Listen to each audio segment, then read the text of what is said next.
Okay, so let's go to our message, or go back, switching back to our prayer night. Of course, what's going to happen is that we're going to discuss a message that was a different vantage point of what we have, what was preached last Sunday, and of course, we are in our what if series, and we discussed last Sunday about the alabaster jar, and of course, just wanna give the reason again why we're doing a stewardship series, actually biblical stewardship, right? So the what if series is like one decision changes everything. Then what if we make that decision to trust God, not that everything, all the resources that we have, that we acknowledge that it belongs to Him, and not it's just being entrusted to us.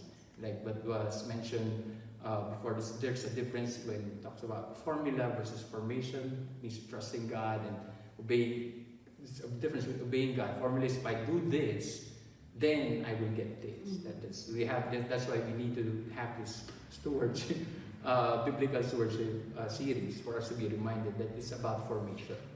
And formation is I'll do this because it is His. See, there's a difference with that, right? So, and of course, this is a short 3-week what if series. Maybe we could do this another, there's a lot of what ifs, but that we could use, but that we could tackle. But of course, we are discussing familiar New Testament stories, and we, of course, this is Sermon on the Mount when Jesus mentioned about that was week 1 about putting God first, make God your priority. Of course, last Sunday we discussed about the alabaster jar, discussed about Mary's extravagant act. Right, of devotion, which I will discuss later on. Of course, next Sunday we're gonna discuss about the 2 copper coins. I'm excited about that as well. All right, so of course, last Sunday's preaching is about John 12, and tonight we're gonna unpack the text again, right, and see what we could learn. Are you guys ready? Yes. Yes. Type in yes. All right. Okay. So, all right. So I'm going to share a little bit of context, of course, what happened in John chapter 12. Of course, Jesus performed in John chapter 11. The author mentioned Jesus performed one of the greatest miracles, right? Jesus resurrected Lazarus, his close friend, his good friend, right? That's Jesus wept in John chapter 11, it was mentioned that, and after that, Jesus resurrected Lazarus, and he prayed, and then he went out of the tomb. And of course, the Jewish leaders, they're not pleased because they're plotting to kill Lazarus at the same time. And that happened in verse 38 to 44. Plotting to kill Lazarus, and also Jesus. And then we jump into chapter 12 now. John chapter 12, 1 to 2. And it says here, 6 days before the Passover, Jesus therefore came to Bethany, right? So where Lazarus was, whom Jesus had raised from the dead. And so of course, 6 days until the Passover, of course, is 6 days until Jesus' triumphal entry. And of course, coming from that context of from this text that Jesus is being given a dinner, expression of gratitude towards Jesus, right? Of course, that's at least the simplest thing that you could do is to acknowledge Him. And of course, Martha served, and you see Lazarus was one of those reclining with Him at the table, listening intently to sees the person. You imagine the person who resurrected you is there beside you, and you just want to embrace that moment, right? So, and as we jump into that, while at dinner, of course, Mary expressed, in verse 3, expressed her gratitude to Jesus by giving the best that she has. And using the alabaster jar on Jesus. And of course, that's what we're going to tackle. And of course, when you do something good, something nice to someone, of course, sometimes if you can look at this, some people would post, some people would like it. In this case, Judas was the one who opposed the act, right? Of course, that was discussed last Sunday. And tonight, we will look at 2 major characters, Mary and Judas. Right? This one of the greatest acts of gratitude that was presented. And we're gonna look at two characters in this story and lessons that we can learn. Right, so are you ready? How are you ready? Ready. All right, good. So number one, Mary's extravagant devotion versus Judas' practicality. All right, so I like this. All right, so where did I get this one? Of course, Mary, in verse 3, therefore took a pound of expensive ointment made from pure nard, right, and anointed the feet of Jesus and wiped his feet with her hair. The house was filled with the fragrance of the perfume. Of course, let's mention that Mary's act of anointing Jesus with costly perfume shows her love. You know, it's an expression of her love for Jesus, and of course, it's an expression of devotion and willingness to give her best. Of course, the ointment is made of pure nard. It was highly valuable. It's not, I mentioned last Sunday, it was Michael Jordan. There's a Michael Jordan cheap cologne. It's like 1674. It's not that. This is, because this is like a year's wage, right? So nard is, of course, pure nard was highly valuable. Of course, nard, spike nard is actually an oil made from plants grown in northern India. This is difficult to get during that time. Imagine, there, of course, there's no plane and other stuff to travel to get it. So, of course, that's why it was an extravagant, one of the most expensive things that you have, and then you gave it to Jesus, right? So, and then now, of course, Mary's act reflects submission. Right? Of course, the best that you have, you give it to Jesus, and it, of course, it's an extravagant devotion, you know, to Jesus. And it expresses worship at the same time, right? And expresses reverence to Jesus. Look at that beautiful picture. I tried, as I was studying this, I was actually in awe of. I look at what do I have that I could give something to Jesus, because this is something that she just did willingly, you know. So, and of course, recognizing that Jesus is worthy of this, the best that she had, she would give it. But that's why it's an extravagant devotion. Of course, worthy, because she sees Jesus, his close friend, as worthy, as he's the God. Of course, can you imagine, like, you know yourself a few chapters ago, or one chapter before that, or a few days before that, you saw your brother who passed away. And now you saw him beside Jesus now. And of course, she did this act willingly, right? It's an extravagant devotion, right? So of course, she sees Jesus as worthy, appropriate, and deserving for that. Of course, during those times, there's a lot of cultural aspect that was touched here, right? During this situation, touching the feet of someone was regarded by Jews as a very degrading experience, right? So, and was normally reserved for slaves, right? Of course, it was mentioned. Of course, it was like when you travel, you don't have a nice Jordans or different or shoe to cover you because you're wearing sandals. You have to, of course, there's some feces or anything that you now you're cleaning it or you're touching the feet. Of course, that's why it was regarded for a lower citizen. But Mary is not a lower. I mean, they're friends, right? Of course, this act presented act of submission and devotion. Really. Mary's act touched and anointed the feet of Jesus. So she gave the best that she had and then anointed the feet of Jesus.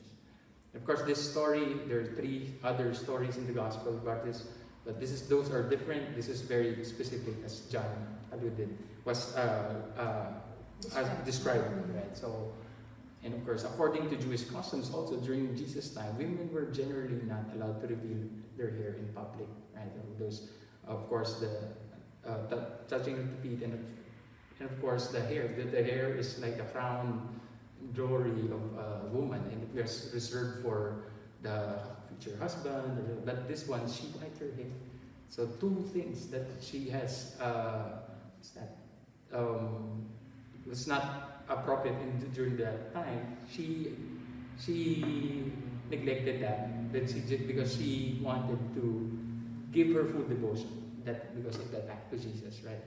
To wipe off her hair against the culture, right? So Yeah. Anything you want to share before I continue, or just? No, I just admire Mary's, what do you call that? What do you call that?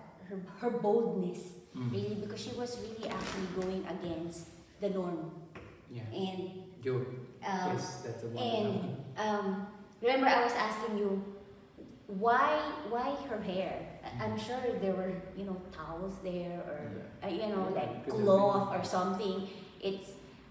Wasn't it enough that you are anointing his feet with an expensive perfume, but all the more like you stoop even lower, right? Use your hair to wipe Jesus' feet. Like, why would you do that? Why would she do that? And like for us, sometimes we're very conscious of our surroundings, right? What Mhm. people would say, but for Mary, it didn't matter because when she did it publicly. Mhm. It wasn't like just her and Jesus. She did it, Yes. In where people would see you, and Mhm. she. and they witnessed it. They witnessed Mhm. it. Yeah, Judas Yeah. was there, Lazarus, Martha, Jesus. Yeah, and the other disciples, and Mhm. of course, it would be shocking for them to see. I feel like the other when how when you see one thing that was like shocking, you don't know what you would One after what another, happened, yes. right? So Yes. it's like a ha moment for them. Exactly. Yes. It's against their culture and norm, right? Mhm. So yeah. And then remember, I was asking you, how could Mary actually like own something So yeah. so expensive, Yeah. right? Mhm. And especially from the context where Where Bethany Bethany or- is, yes. so that if she was rich, then you would know, oh, okay, she can afford it, Yeah. But coming from that kind of background and having that, so it gives so much value. Mhm. It's a leper colony. It Mhm. was a poor place for poor people, sick people, and Mhm. she must have saved that. And of course, remember, for you to accumulate such amount, that means you would have to save. If it's like a year's wage, that means you have to save at least twice. Do twice of work for you to save. It Or would have taken her more some than- time to save. So it was reserved Yes. for a king or somebody who is royalty.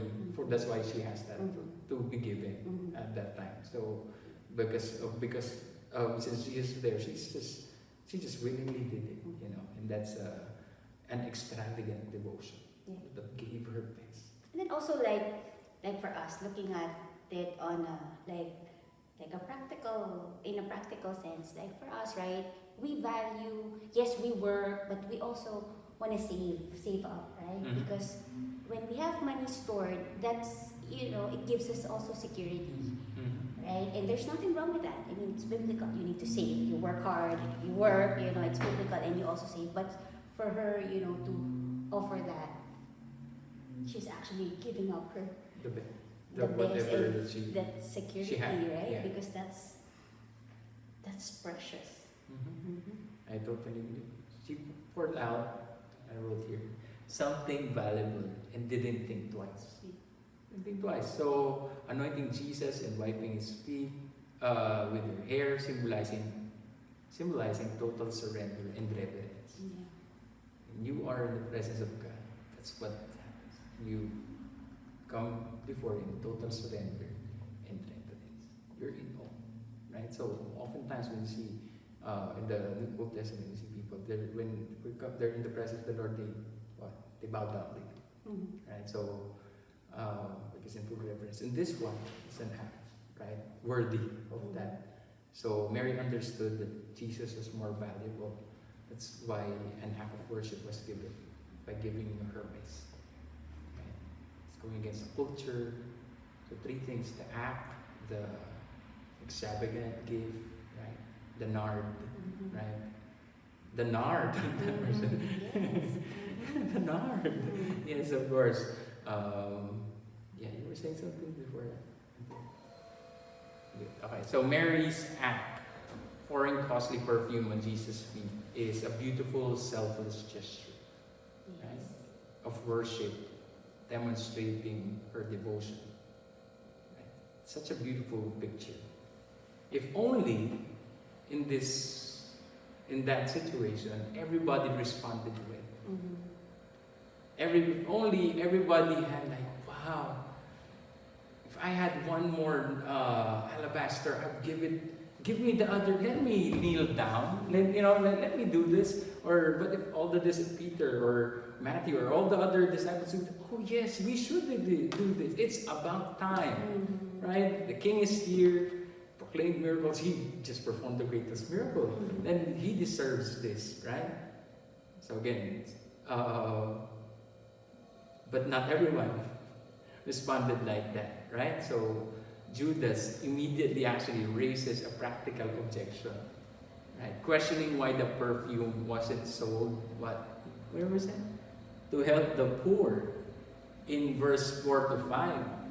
So enter the other character in this story, verse 4. But Judas Iscariot, one of his disciples, he who was about to betray him, said, why was this ointment not sold for 300 denarii and given to the poor? See? Think about what we just discussed a couple of minutes back. So, extreme devotion, extravagant devotion. You're in the presence of them. Mary didn't see the cost of the alabaster jar. She saw the value of Jesus. While Judas saw the value of the alabaster jar more than Jesus. And that's why, and it's kind of, when you see that, right, Judas' practicality. Right? It's being practical. Why was this not given to the poor, right? It is a logical. Judas' comment here seems practical. It's Bethany was a poor, like what you mentioned, it's a poor place. Many people will benefit. Oh yeah. It sounded noble. Noble, right? Yeah, right. Why not? Yeah, think of all the people who would benefit from this. If this is a low class area, and that people would benefit this if we would sell this, right? So the alabaster jar cost spread out, then being given a lot to people who are in need, that would feed a lot of people, right? So again, it's not like, oh, we give one ointment per household. No, that was the context of this. Right? However, Judas' comment here also reflects that he didn't see the act as worthy. Didn't see the act as worthy of an offering to Jesus. Wow. Both of them, Mary and Jesus, did they both spend time with him? Yes, more for Judas because he's one of the disciples. More. And yet, so and I would say Judas was actually the treasurer, right? So of course he's just being logical, practical in a sense, but it's just interesting as Judas sees that practical aspect. And sometimes when you see the practicality, you don't see how Jesus' value is during the practical aspect when he would go, Yeah, and I think that's a sad part because you could be with someone, actually with Jesus, and actually miss him, right? And like for us, we could be at church every Sunday, not miss any VG, and we could still miss out on Jesus. A lot. Yeah. This discussion would just get more interesting because as I studied this, I just pray, Lord, check my heart, because I see Judas' side as like, condemning him, but at the same time, I feel like I would see myself also on how I approach things. So it makes me reflect on this. So now, going back to the reflection, as you reflect, right? How about you guys, the people who's joining? Do you have the perspective? I want to ask you, do you have the perspective of Mary or Judas? Of course, you don't type in that. Please don't. It's just between you and God, right? So, what we give to God give to Jesus reflects how we value Him.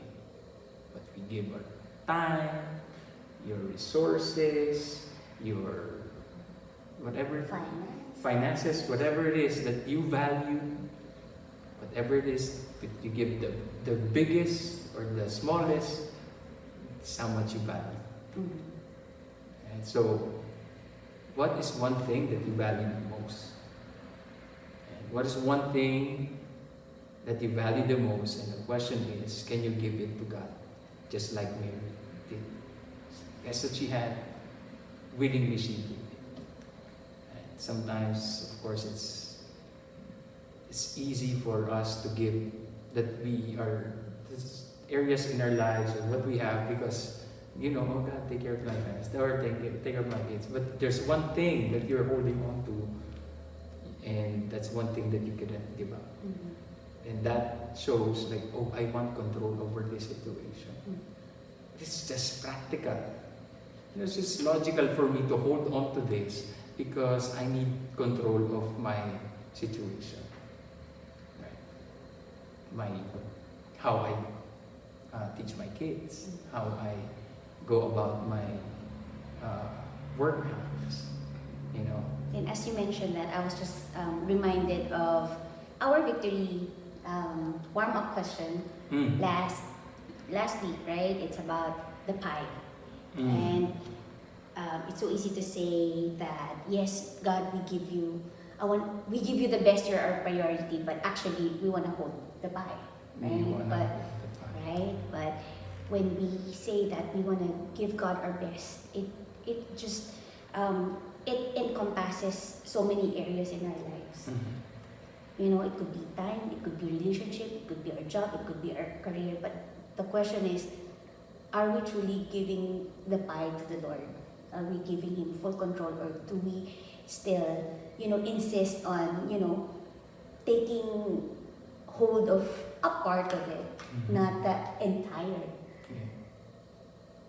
The entire thing, giving it to God, the whole devotion. Yes, I get what you're saying.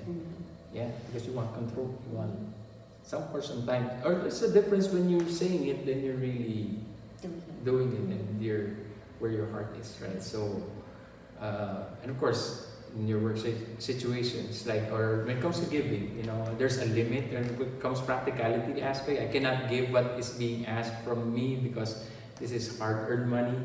When God tells you, God is impressing you to bless somebody, or to, hey, support this, bless the missionary, or support the campus minister, or partner with this, and God's impressing upon you. Now practicality aspect comes in, right? So yes, but I'm already giving my tithes, right? So let others do this. The practical aspect now comes in, right? Or I have bills to cover. Now practicality comes in, right? So what about those, right? So that's why we have to, when you acknowledge that God, acknowledge Jesus there, right? You have to understand that be reminded of Mary's extravagant devotion to Him, right? Rather than Judas' practicality. Yeah, I'm just reminded because we have church family, coming from different areas and like far distances, and they drive every single week. If we're after practicality, then just go online, right? Or maybe go to church once a month, every other week, right? But when I see these people, they are a source of encouragement because it goes beyond practicality. Because they drive for hours and spend their time, and they even serve in iServe, and they come on time, and the gas, the time, the effort, and it goes beyond practicality because that's an expression of their devotion and worship to the Lord. I agree, 100%. And you see that, and then you acknowledge, you have that perspective, right, of Mary's perspective on viewing things. You see Jesus is valuable than those, and that would take care. Yeah. I mean, gas is expensive. If you add that, of And course, you're still and gonna. we're not talking about, 20 minutes, 30-minute drive. We're talking about 2.5 hours. Yeah. More. Yeah. True. And of course, we have to recognize also the people who, even if it's just 20 minutes, right? Regardless, right? All right. So moving on to our another lesson that we can learn. And of course, looking at the two characters, Mary's extravagant devotion versus Judas' practicality, and this one gets deeper, right? Because point 2 talks about Mary's generosity versus Judas's greed. Just go back again. It's the same situation. They saw Jesus together, right? And they saw that the act was different and how the person responded, Judas responded differently, right? So in verse 4 to 5 it says, but Judas Iscariot, one of his disciples, he was about to betray him. Why was this ointment not sold then, given to the poor, right? So Mary's generosity in verse 3 reflects her love for God and not love for money. It's obvious that acts so clear, right? So Mary's generosity shows that she's not focused on what was lost. It's not like, it's not like something that, oh no, the alabaster ointment. Oh no, as she was, putting it on Jesus. Oh no, no, it's not like that. No, just willingly did that, right? So it's not like, oh, I worked hard for this. Or I should have just put a pinch. Oh no. Yeah. A pinch, not a pound or whatever. Of course, yes. When she didn't, it shows that she's not focused on what was lost, right? But value Jesus more. Yeah, and of course, that's why what we give reflects how much we value him. On the other hand, of course, Judas was led by greed. Right? He was led by, so obviously, in verse 6, it was mentioned here that he said this not because he cared about the poor, but because he was a thief.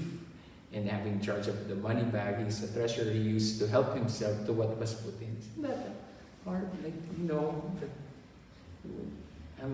You're the treasurer, you should be entrusted with this. Handling God's resources. Stealing. Now you're blinded. For sure, you do this greed. It must be, there is a root into this, but I'm looking at this, just it's out of greed, Judas' objection appears on the surface to be concern for the poor. Remember, like you said, it's a noble thing, it's right there. But true motives appears, right? But the text shows that he is driven by self-interest and greed. And then while Mary's sacrifice reflects her deep love for Judas' words, motives, as he regularly stole from the money bag. It has become a habit for him, right? Contrast of outward appearances and inward motives, right? So of course, Mary's heart of worship is pure and genuine, but Judas is hypocritical and self-serving. So now that you say, that's not me. Yeah. Mary's generous love versus Judas' greed is sin, right? Leads to sin. So I remember that in Matthew 6, the first topic, love for God, verse 20, love versus love for money, right? So as I ask this, what if, right? What if instead of thinking of what we will lose as we serve or give, right? Instead of thinking what we will lose, think of what we gain because we have Him. We have Jesus. That's all that matters. If we have that perspective, then we won't be working our bodies to death just to get by, just to get the things that we want. So, and of course, that's hard if your mindset is about greed versus generosity. Of course, look, nature and our nature is to withhold. Left on our own, right? Yeah, we're selfish. We're selfish people. So for Mary to have that act, to do that means it's really out of her love and awe and reverence of the Lord, is submitting that to God. reflecting into this, when you, if you're, as I put this into an application, like sometimes you always calculate a lot of stuff, calculated move, you do calculated move, you do transactional things with God, about formation and formula, right? So the things that we do for the Lord, we count it. Mhm. Oh Lord, I served 2 times this month, then I should get this, right? Or I can only give this, right? And of course, the perspective is, which is even deeper, what if you make a decision to let go of the thing that causes you to sin? What is that root thing? It's greed, right? What's that? There's a warning here that Judas' love for money. Actually, he was one of the 12 disciples, Jesus, but still walks in disobedience. It is possible. It could be with Jesus and still sinning, right? So, warning against greed. You need to acquire more, right? You're not contented. Actually, here's a warning for us, right? Talking about materialism and consumerism mindset, where in a mentality wherein a person places excessive value on acquiring material possessions and constantly consuming goods. Because everything is available here, it's easy for us to acquire. If people are acquiring something, you think that you need that. That's why that greed comes in. That's why, I need to work for this so that I could get this. I need to build my career and go to this level so that I could get this. And so as we shift this, so believing that these things contribute significantly to their happiness. Right? So that's a consumerism, materialism mindset. When you have that, when you purchase something that you don't need, but you need it because you feel like, I deserve this. Mhm. Right? It will bring me happiness. I worked 60 hours. What about a simple treat for myself, right? I've been taking care of my family I've been feeding them, giving them all the stuff that they need. I deserve this. Yeah. See? Greed. But of course, you're not gonna say that you're greedy, right? Oh, nobody's gonna say that. You're not gonna admit it. It just adds to the collection. Exactly. Yes. And you buy so many stuff in Amazon for storage. Because you see, because Mammon, Mammon is a bad master because it will never be enough. Mm-hmm. It will Never be enough. That's what it is, because true contentment can only be found in God. Yes. Yeah, when is enough? Mhm. Actually, this is our culture. You find when you think of that this will bring you happiness, this will define self-worth, satisfaction. You add the things, right? And you put that in a nice facet of things to add for social status, and then you add that into your church life. I need to acquire this. I need to serve X amount of this for me to add in my. Mhm. No, that is wrong. Mhm. Wrong mindset. Yes. It's not the reason. If you have that mindset, that's a wrong mindset. When you have this consumerism mindset, often leading to a cycle of buying and discarding items without considering their actual needs or for the environment or for an environmental impact. So you don't need stuff. You have 2 storages already that you're paying in full, right? And then you keep on acquiring stuff. Mhm. Oh, this is for my family. Oh, this is for... Wow. Greed. Right. So, let's go to this. As we make a decision, we have to let go of that thing. So, marriage, there's a purpose in why you have it. Right? So, marriage generosity, let's be reminded about marriage generosity.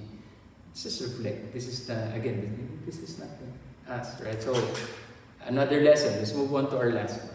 Side. Before that, is there anything else? I thought you wanted to mention something. No, Mary's generosity versus Judas's greed, right? Because when I read the Bible. Mhm. I'm very visual. Like I try to imagine and put myself in that, right? And so as I was like, imagining, the scenario, just imagine, right? Here's Mary, doing everything out of love and devotion, and there's Mhm. Judas, right? So, and what Mary did was a beautiful thing, and yet the response we got from Judas was that he wasn't happy. And from the verse, right, it says there why, because it's greed, he's a thief and all, Mhm. right? And I was just thinking about it, and I was like, sometimes even when we do things for the Lord, the people around us will not.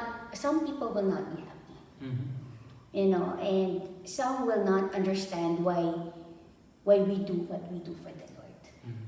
right? And you would get some response, like Judas, like, why? Yeah. And it's okay. Yeah. Like when you do it for the Lord, it's not about you are pleasing God, God. not the people Mhm. around us. Yes. And it cannot be helped. Sadly, it cannot be helped. Like when you serve, sometimes people would say, "Why are you always at church?" People would say, "It's okay to miss a Sunday," or why are you guys always not available? Oh, because Friday we have coaching, Wednesday, our Wednesday nights are non-negotiable because we have prayer night. But for some people, that's like a waste of time. Like Yeah. you're missing out on so much. And for me, I see that like with Mary, and with Judas. There are people who are gonna be like that, but it doesn't matter. It shouldn't matter what they say when you know why you do it and who you do it. Yes. I agree. Yeah. Catherine Banes, let's comment. Early on, I am in awe of Mary's act of humility because she didn't really care about what others would say about her actions. Her focus was centered on Jesus. Yes. Totally. Yes, I agree. Yeah. All right. And I like because Mary didn't explain. Yeah. She didn't explain herself to Judas. Well, if that was me, mind your own business. It's my Lord anyway. Yeah. But Mhm. she just did it for Jesus. Yes. Mm-hmm. And it is a beautiful thing, right? Mm-hmm. And which goes to our last point.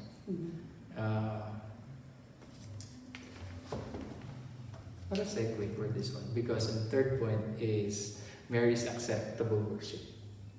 Mary's acceptable worship versus Judas' rebuke from Jesus. Ouch! What would you rather have? A rebuke or a recognition? Look at that in verse 7 to 8. Leave her alone. And Jesus said, so that she may keep it for the day of my burial. For the poor you always have with you, but you do not always have me. So Mary's act was acceptable worship to God. It was used for a purpose, for God's purpose. She didn't know that she was that would be used for a higher purpose, right? But that what she was doing has a significance, yeah. anointing Yep. Jesus. Yeah, so Mary's act would be remembered as one of the most generous acts in Bible history, right? Imagine being you're the person who's able to do that. Jesus, right? And whole savings for you to be able to be with Jesus. And that would be, you would give everything, right? Just to spend time with, if you love someone, devoting your time, doing everything. And that's what Mary did. And it was acceptable in Jesus' eyes. It's a pleasing thing, aroma. Literally. Yes. Oh yeah, literally pleasing Literally, aroma. yes. Oh, that's true. Yeah, so that is one. Yeah, because John described it that it in the the entire room. entire room. Yeah, it's just like this French. Mhm. Different. Alright, so, okay, so as Jesus defends Mary's actions, connecting her anointing with his upcoming burial, he emphasizes the uniqueness of this moment, right? So the uniqueness is the poor you will always have with you, but you do not always have me. Maybe at this time, the disciples were like confused. What do you mean? You just proclaimed the greatest miracle, but I just resurrected yourself. No, but just at this moment, right? This, so Jesus reminds them of the importance of what? Reminding them of seizing opportunities to draw near to Him. Every opportunity that would be given to you is an opportunity to seize that moment, to embrace that moment. When you're in that time, you have an opportunity to give your best, whether it's your workplace or in your house or your church, wherever you are. There's an opportune time for you to seize a moment to give your best to Him or to hold or withhold. Right? So, it's like seizing opportunities to draw near to Him, recognizing that there are moments in our walk with God that won't come again. So that moment, that beautiful moment, as we read this, 2,000 years after, we remember Jesus. Isn't that a beautiful thing that, we remember Jesus, Mary, this is what Mary did for Jesus. What if Mary didn't do it? Right? Yeah, that's a what if, Mm-hmm. right? But she did, Mm-hmm. right? And now also we remember Judas was rebuked. Mm-hmm. That moment, he was rebuked and he was remembered forever. It's the person who got rebuked during that moment, that Kairos and Chronos moment in this, right? So, seize every moment, because not every moment there's an opportunity to give our best, right? So, I was yeah. again reminded of our VG material, right? Or during our coaching. Yeah. When was the last time you let God disrupt your plans? Like disrupt your day, Mm-hmm. right? Because Mhm. sometimes we have this plan set in a day, right? But when was the last time that we have heard from the Lord? Because sometimes we get too busy. There are so many voices, we get distracted with so many things that we hardly hear, that we couldn't hear really the voice of God. But when was the last time? And as I was like looking at this, right? Sometimes we have this attitude that it's okay, there will always be a next time, Mm-hmm. right? But not really, right? So what if, right? So what if we let God really, we obey God and let God, Mm-hmm. like control or handle, That's like our schedule, or it's not, or we don't just insert Him wherever, whenever it's convenient, but we actually, Lord, ask, Lord, what do you want me to do for today, Yeah. right? And we actually stop and pause to obey. Yeah, I think there's one conference we attended to, right? Like, I think he said, "Thank God that disrupt all your plans." Yes. Like something like that. Yeah, that was a scary prayer, but yes, it's true. Like, so that you would be So you would pursue His will incredibly and brilliant. Something. Yeah. Yeah. So, or one of the speakers to that conference. Mm. So, yeah, it is a blessing that it be. Imagine the opportunity for Mary's alabaster jar is used for that higher purpose, for that purpose, right? Now, isn't it a blessing that if you, whatever it is that you value the most, if you haven't given it yet to God, God is gonna. God is not asking for Mary, but at one point, are you willing to give your best? The thing that you value the most, are you willing to give it to God? Right? Out of your love, out of your generosity, out of your, what is one thing? Your time. I feel like time is very important for the people who are here in this culture today. Like they don't have time. They're busy, even to just do something. Even not just for church, but they're busy, right? So do you have time for that, for God? So are you going to say something again? Okay, so This is a blessing to be able to give. Of course, Mary's story was remembered, lasting legacy, a beautiful story. It's a perfume, a beautiful story, the perfume lasts forever. Her bones, a lasting legacy, blessing and purpose. And Mary was praised, recognized.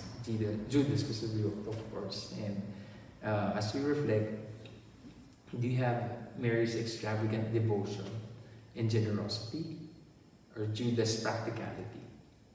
Or do you have both? Are you tugging your... Do you have to practicality, reality?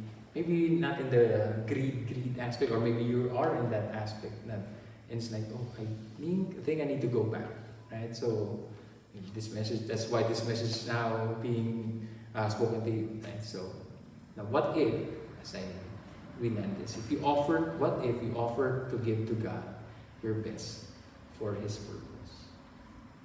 Time. What if you give that? Right?